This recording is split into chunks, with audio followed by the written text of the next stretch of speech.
to Digital Shifts, also known as Corporate Evolution Tales. Join us as we dive into the dynamic world of digital transformation. From illuminating case studies to captivating narratives, we uncover the stories behind companies' journeys toward digital excellence.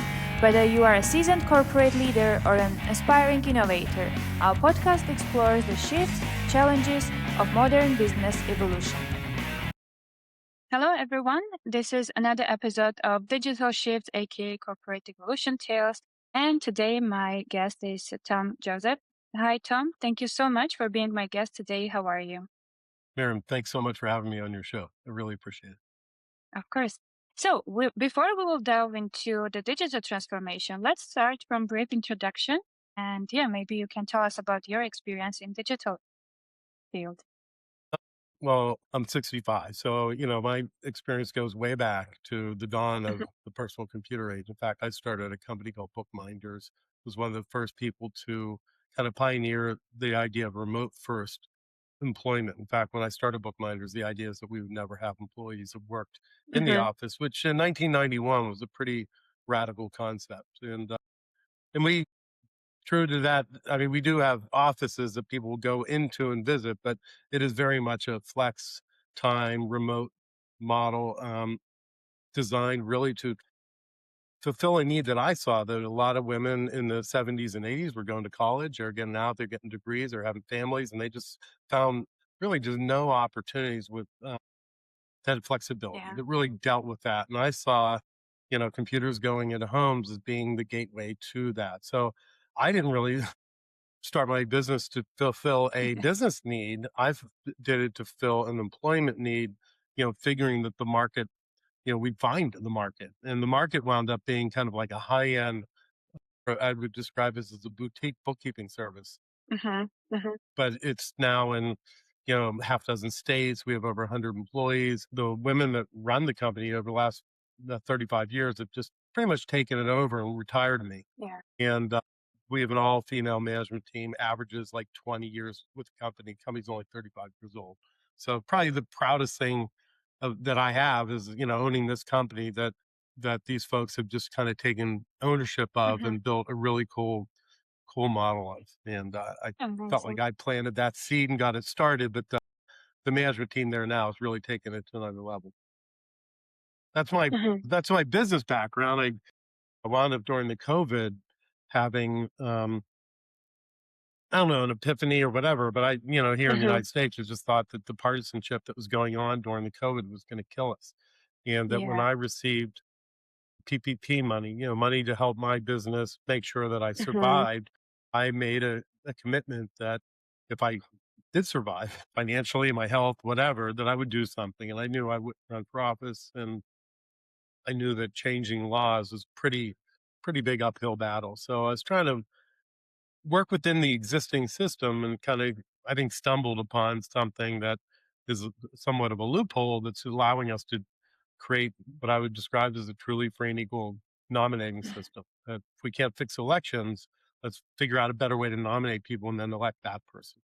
So that's basically what we've been working with. Very impressive. Thank you so much for introduction. And I think it's so important also to mention like the culture of the company, because usually when we speak about digital transformation, a lot of people think about just the tools and maybe like the automation, the technologies that are used. But in my opinion, the digital transformation and general digitalization starts from the people. And it's so important to have right crew, I would say, in the company in order to support that kind of initiative that is there. And moving forward, I would, commenting on of that course, is that give me a chance to brag a little bit, but the yeah. last 5 years here in Pittsburgh, Pennsylvania, they have a thing called Top Workplaces, and the local newspaper brings in an outside company that conducts surveys, and over 100 small businesses compete in this or submit to it. We've finished first or second 4 years in a row, first ones, and we're pretty sure we're going to be in the top 2 again this year. That's So amazing. that is absolutely about the culture and the fact that Yes. even though we have this remote, system, that it's a team approach. Hmm. So we train 2 people on every account. Like, it's really not like we're just setting people up and let it it's everything's done the same way. It's Yeah. very much people are buying into a kind of a way of life and a way of work. Hmm. Hmm. Yeah, definitely. And moving forward, I would like to ask you, going back to the main topic about the digitalization. So, generally, how you imagine the digital transformation? How it's like? What is the picture for you when we are speaking about digital transformation? Well, the thing I'm working on now is really transforming the relationship between politicians and money. And to me, that's a really huge thing. Nobody's ever, people are trying to improve the existing system without attacking the root cause, which is really that money defines who gets elected. And that's not the way it's supposed to be. And Hmm. we set a goal to, you know, actually, my original mission statement was fundamentally change the relationship between politicians and money. And I think that Hmm. this model does it.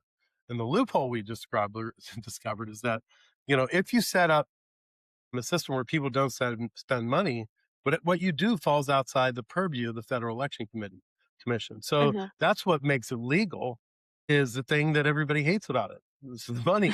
So if people, agree to basically not sell their souls, they can enter the contest. And the person who emerges then gets backing from a super PAC to run against the incumbent Democrat or Republican. Hmm. And this is a way that we feel that we can restabilize the American system of democracy, which is becoming more and more unstable. Yeah, yeah, agree. And I think what you just described is kind of also some process type, I would say. And my next question will be, how do you imagine, or what is your thought on specific stages for digital transformation? Do you think it's starting somewhere and we are like having this process and it ends? Or it's like just like doesn't have any beginning and end when we are speaking about the stages of digitalization. Are we starting from somewhere or is just very Well, natural? I think, that certainly the internet made a big impact in terms of now as a shared, everything was private up until that point. Once you have the internet, now it really just opened the doors. And I think for, years that people couldn't trust it. We didn't know how to handle it. Now we have things like two-factor authentication. Mm-hmm. People gamble and bank and, Venmo and do all these things, right? Lists and Ubers. And so all those things that they're doing securely and they've trusted it, I think that the next generation, I'm 65, I mentioned that, but I think this is something that, your generation and, people that are now, graduating from college, this is an expectation Yeah. that they have that these things can be done. And they really don't even understand network news or, some of the Mm-hmm. things that really kind of defined how we made decisions. So I Yeah. do see it as a continuum, Mariam, that it's just something that we keep making steps on. And one of the things I did at the beginning of this project, I said, hey, we're not going to be doing this way 50 years from now. So let's think about the way we will be doing it 50 years from now. Mm-hmm. And let's work on that. And it turned out that it's not that far away. We have a beta version of this app. We can show that you don't need money to make Mm-hmm. decisions on who to elect, that this is way better than the current system. You have to listen to terrible ads and you don't aren't able to really do apples to apples comparisons of the candidates throughout the process. And we're saying that, hey, why can't we use the same ingenuity that we use everywhere else and Right. apply it to this problem? Especially with Mm-hmm. this, given this loophole, as long as the people participating don't spend money, we can basically set up anything we want. So we're Mm-hmm. using a political party to be a tech company, frankly. And, Yeah. this is another transformation like nobody's ever thought about, maybe building a Exactly. political party based on technology, not ideology. And that's Mm-hmm. how transformation occurs. Yeah, agree. And I think when we are speaking about these processes and when like we have at least some start, and as you mentioned, the ideation part is actually a big part of it, how we are starting and what we are setting as objectives, right? And it it seems to me, maybe you can evaluate this, that communication is big part of digitalization as well. Do you think that like having these objectives, making sure that we have owners or something else that is coming to your mind is actually a piece of making sure that we have successful digitalization. So, are there any the specific kind of things that you think we need to highlight for digitalization? Well, marketing, frankly. I mean, I think that that you know anything we do, I guess, look, everything is like, how would a business go about this? Even Hmm. if it's an, I've worked with a lot of nonprofits, they really have to develop a business mindset. And I think political ideas as well. Like, I think the reason third parties fail is that they're really keyed on somebody winning an election. And that like never happens coming out of the gate. So they don't really have a business plan. And from our standpoint, we see that there's a gap in the market, and we're trying to fill that gap, and then to market into those districts where we can have the most impact.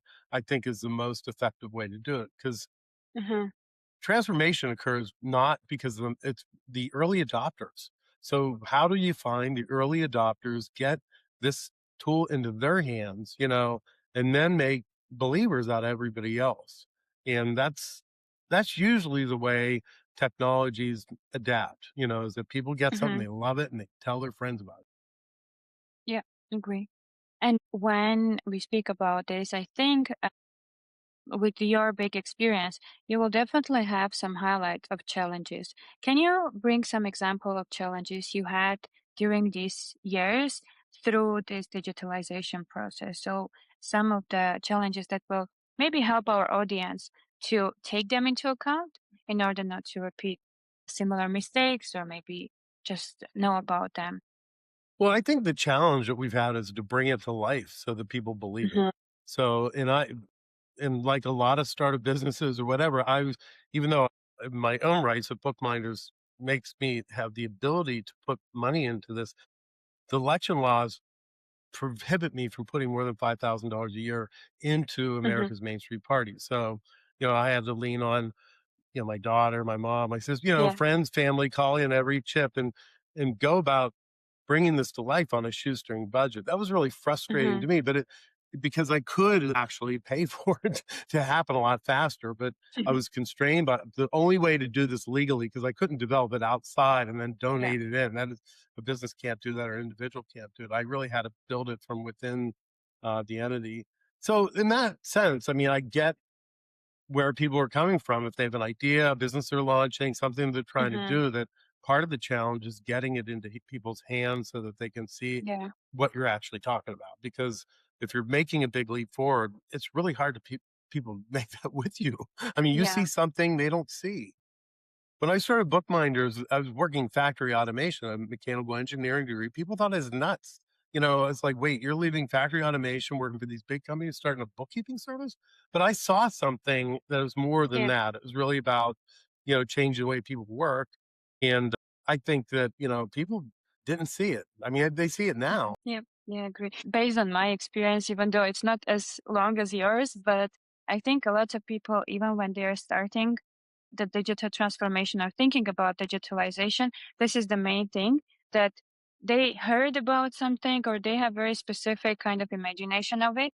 And with the digital transformation, it's about thinking out of the box and making sure that you have the objective. Like if you have this, I would say North Star or some goal in front of you is the main part of the digital transformation. When you know the goal, you're definitely going to success. And of course, if you have some ideas of how you can give the solutions to it. And based on these challenges, maybe you would share some of the lessons learned, like some tips for people to make sure. For example, you mentioned about like finding people that can actually support on this process. Is there anything else as lessons learned that you got actually from this journey?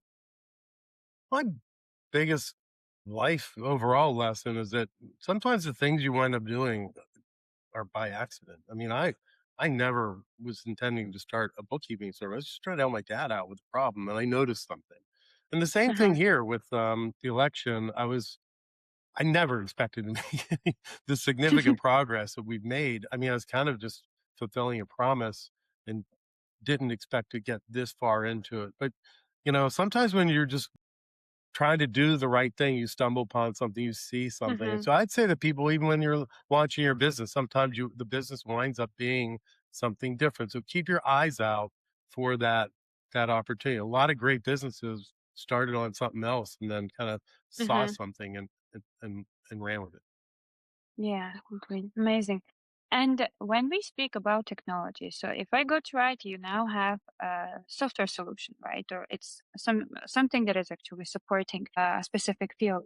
So how is AI actually reflecting in your field? Is it something that is helping you, or is it something that actually makes more troubles in your field?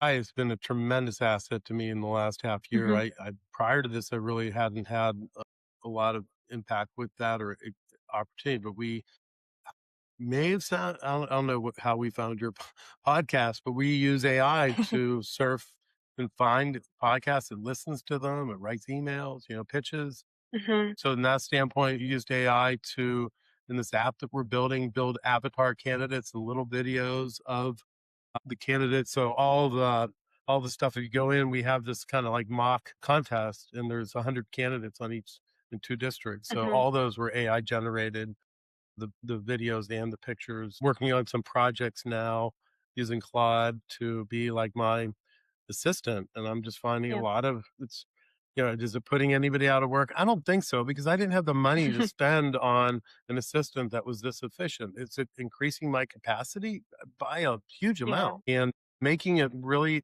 effective for me to collaborate with other people, like a design shop, my sister who's helped me, my intern.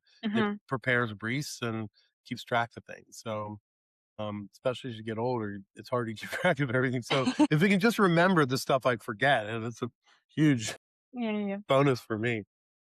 No, I mean, I'm doing the same. I even set up some of the reminders through like this agent that I have, and it's helping me actually to organize my day even. So believe me, it's like helping, I think, everyone right now. And with this, I would say it's the difference of the amount of information that maybe we were getting, like, let's say, 10 years ago and now, because it's not about like how we are aging, but it's about our, like, the world itself. It has so much information right now. And compared to, let's say, 10 years ago, how much we were getting, and now it's a lot. And just not make sure that we are managing the data properly. I think it's yeah, unescapable to not use the AI. I Awesome. think, yeah, I think Yep. this notion that kids are putting 3 sentences in, producing papers, is a bunch of bullcrap as far as I'm concerned. I think to really produce a good paper, even if you're working with AI, it takes a lot of work, Yeah. and Yeah. you're really the engine that's generating the ideas. And it may come back and say, Hmm. "Hey, I don't like the way you phrase that," or whatever. But there's no question it goes nowhere without you pushing the buttons. And Yeah. so, from Agree. that standpoint, I encourage young people, everybody, to kind of dive in. Hmm. Agree. And I think we are sure coming to the end of this episode. But before that, I would like to ask you about advice that you would like to offer to other companies or, let's say, individuals to take into account when they're starting their digital transformation. So, what would be your advice to these kind of people? Well, it's always best to, if you can start from the beginning digitally. I mean, then you don't have to make the transformation. And it's just like when we started Bookminders, we decided we'd, start with being completely remote. And then you really aren't dealing with, are these people really different? It was the full-time people Yeah. who were different. So I think, that is probably ground one. The other thing we did Hmm. early on in Bookminders was make sure that we had an enterprise management system, that we really figured out what it Hmm. was that we needed to track to make sure that the process, didn't get out of control as we scaled. Because to me, this is all about, if without having a digital platform, the cost of scaling just goes up dramatically. And Yes. one of the things that we've been able to do at Bookminders is just really expand the business without keeping the management really flat. And Hmm. so that standpoint, if you can do that, you kind of definitely have a competitive edge. Or these days, you just have to do it to be competitive at all. Yeah. Agree. I think for sure with all this digitalization, it's all about being at the top of this competition and making sure that you're up to date with everything that can actually support the business. Amazing. Okay. Before we will wrap up, any last words, Tom, from your side you would like to highlight for our audience to take into? Well, the one thing I bring up is that a lot of the things that we did with this political system is covered under a website called wilsonsfountain.us. It's for founding father James Wilson, who added the words "and equal" to what had formerly been the free election clause. And he was an important constitutional framer. But basically, he believes that it has to be a completely fair system. Otherwise, the fountain of democracy gets poisoned. So that was his warning that we ignored. And we're trying to restore Wilson's fountain. That's amazing. I will make sure actually to tag you also in the LinkedIn post so people can easily reach out to you with any questions or anything that would interest them. So again, thank you so much for your participation. It was lovely to have this discussion with you. And yeah, have a great day. Thank you. Thank you, Mary.